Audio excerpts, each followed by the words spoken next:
Ladies and gentlemen, allow me to take you back to a night in the year of our Lord, 1855. A night that would enter the annals of British criminal history. A night on which audacity, precision, and human cunning combined to execute a crime as ingenious as it was bold, the Great Gold Robbery. It is a tale not merely of theft, but of human ambition, of skill, and of the flaws in a society that believed itself secure in the midst of the industrial age. Let us step together into the world of the South Eastern Railway, of gold bullion and steam engines, of men who were both products of their time and transcendents of it.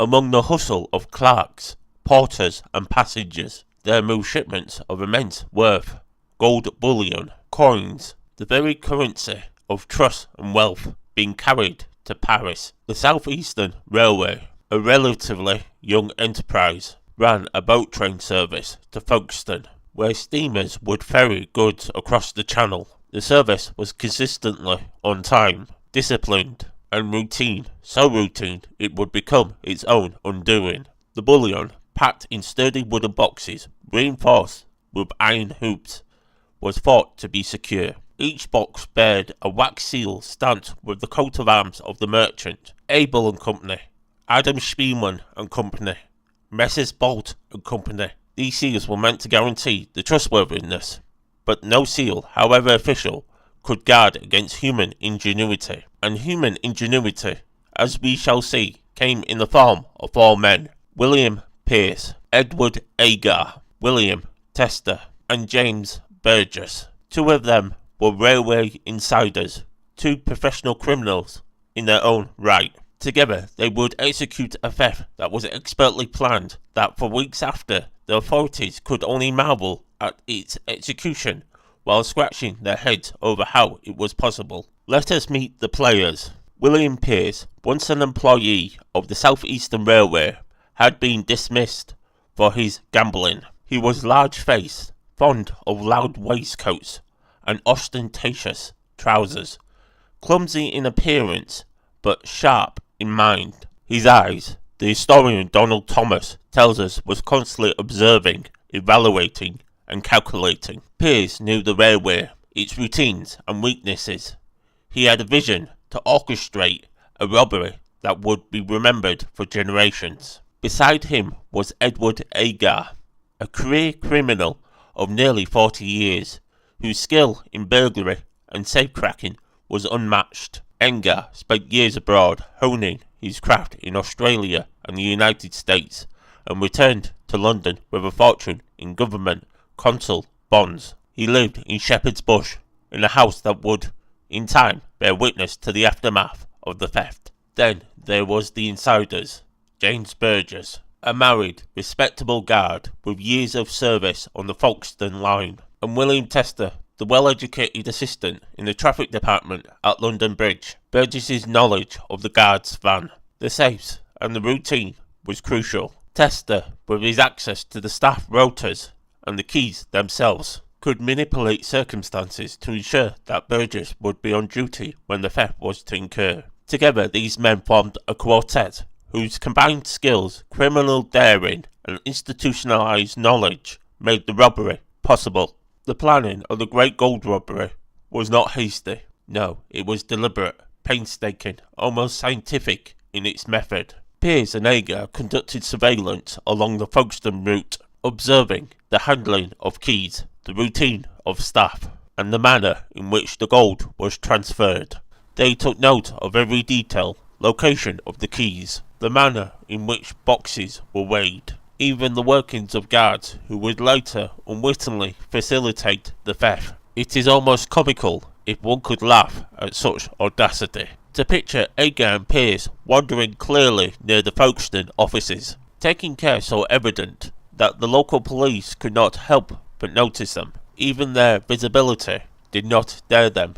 They adapted, they learned, they refined their plan. Key to the robbery, quite literally, was obtaining access to the keys themselves.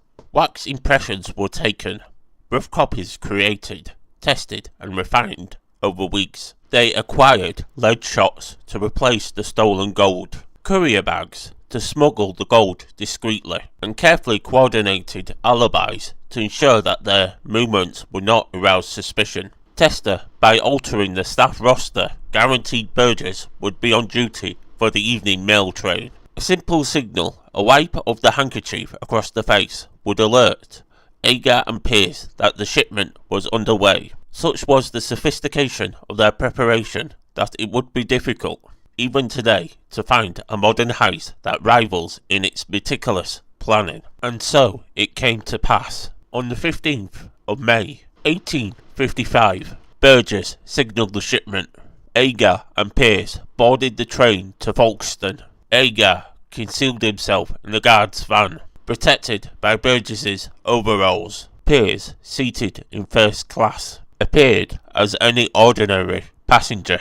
As the train departed London Bridge, Agar set to work. Only one of the locks was fastened, an oversight typical of the era, with pincers, wedges, and skill born of years of practice. He opened the boxes, removed the gold, and replaced it with the lead shot. The weights were matched with astonishing precision. The boxes resealed, the wax stamps replicated, and iron hoops reattached. When the train reached Red Hill, a brief stop, Agar remained hidden, while Tester took possession of some of the gold, returning to London to maintain an alibi. The final boxes were similar, stripped of their bullion, with care taken to avoid suspicion upon arrival. By the time the train reached Folkestone, the work was complete. Pierce and Agar rejoined the main part of the train, and by the time they alighted at Dover, carpet bags heavy with gold. The robbery had been executed with a precision that seemed almost surgical. In total, they had stolen £224 of gold, valued at £12,000, a fortune in any age, equivalent to over £1 million today. And yet for the authorities, the theft will remain a puzzle for months to come. It was only upon the arrival of the boxes in Paris that the discrepancy in weights was noticed. The theft had travelled across the English Channel unseen, hidden in plain sight, executed with cunning that astonished the railway officials and the police alike. The immediate aftermath was marked by audacity and clever deception.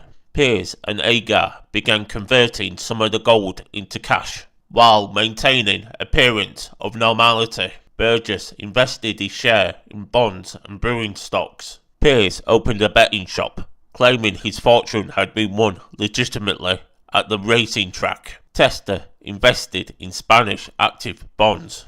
The crime, though committed, was not yet discovered by the authorities. Letters of inquiry weighing discrepancies and claims by the bullion merchants all hinted at the enormity of the act, yet the culprits remained elusive. It was human weakness that would ultimately unravel the conspiracy. Edward Agar, arrested for an unrelated crime involving a cheque fraud, found himself separated from his partner, Fanny Kay. The promise of support for her and their child, broken by Pierce, drove Kay to the authorities. Her revelation led the Metropolitan Police to Cambridge Villa, where physical evidence corroborated her account. Burnt floorboards, gold specks hidden beneath them, remnants of high temperatures needed to melt bullion. Agar, incensed by Pierce's betrayal, turned Queen evidence, revealing every detail of the heist. The arrest followed swiftly. Pierce and Burgess were apprehended in November 1856. Tester returned voluntary from Sweden, where he had been working. The trial at the Old Bailey in January 1857 was a spectacle widely covered by the newspapers across Britain. Agar's testimony was detailed, precise, and devastating. Witnesses corroborated his story. Locksmiths, bullion dealers, railway staff, hotel keepers. The jury took a mere 10 minutes to deliver their verdict. Burgess and Tester were sentenced to 14 years penal transportation. Pearce, not an employee of the railway, received 2 years hard labour, 3 months in solitary confinement. And so ended the immediate story of the Great Gold Robbery. Yet its consequences reverberated for years. Burgess and Tester were transported to Western Australia, eventually pardoned and returned home. Agar himself was transported and later relocated to British Ceylon. Pearce, his audacity unbroken, survived his sentence and continued his life in London, enriched by the spoils of his crime.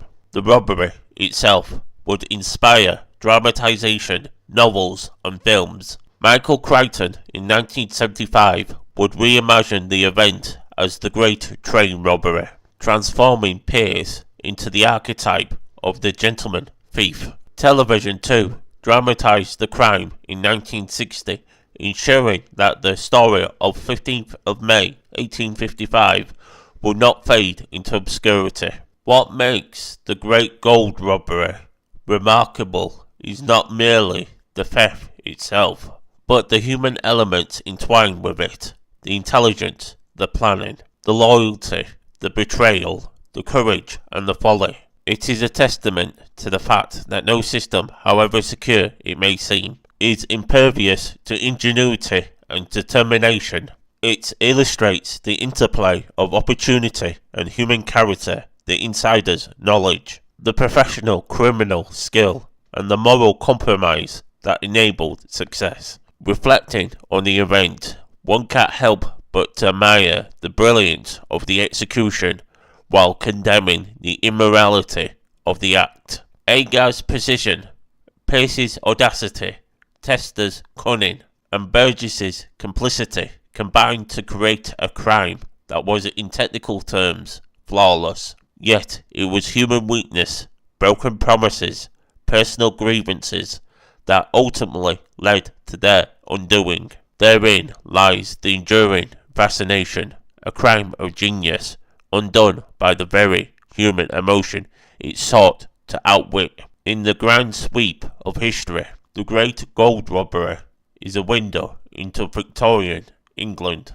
The rise of the railways, the transport of wealth, the emerging urban criminal underworld, and the interplay between law, order and ingenuity. It reminds us that crime, like history itself, is shaped not only by circumstance, but by character. The theft of £224 of gold was as much a story of people as it was of metal, locks and trains. Ladies and gentlemen, as you reflect on this tale, imagine the steam of the engines, the clatter of the rails, the hidden figures in the guard's van, and the careful hands replacing gold with lead. Imagine the thrill, the fear, the exhilaration of men daring to defy law and convention. And imagine too the slow turning of justice, the unmasking of secrets, and the inexorable march of consequence. This, in essence, is the story of the Great Gold Robbery, the story of audacity, intelligence, human frailty, and the timeless allure of the heist well executed.